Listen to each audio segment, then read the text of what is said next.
Our next project setting is the Time Manager. The Time Manager allows us to actually work with the time inside of the game, the speed at which the game is going to progress, as well as with some of the physics calculations that are performed.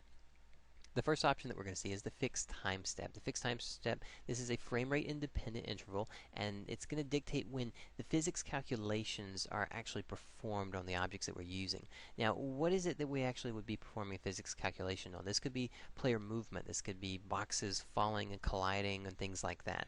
Now, the lower we go with this number, the smaller this value is, the more accurate our physics simulation is going to be. Now, it's going to take more of a hit on our CPU, so we have to be careful where we put this and how we manage this, depending on what we're actually looking for from our game. If our game is a physics game, physics-based game, then we may want to work with these numbers in a different way than if it was an FPS or, say, an RTS-styled game.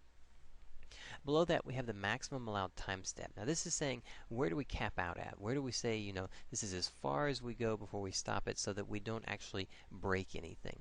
Now, again, just like by decreasing the value here, we could also decrease the value here. I would suggest no lower than a 0.1, and that's if your game is really physics dependent.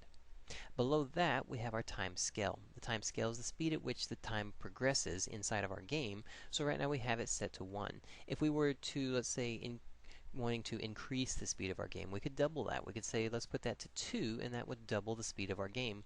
Or if we were trying to do a slow motion scene, we could simply, half that. Let's take it back to a 0.5, and that would be the half speed, and that would give us this slow motion style effect.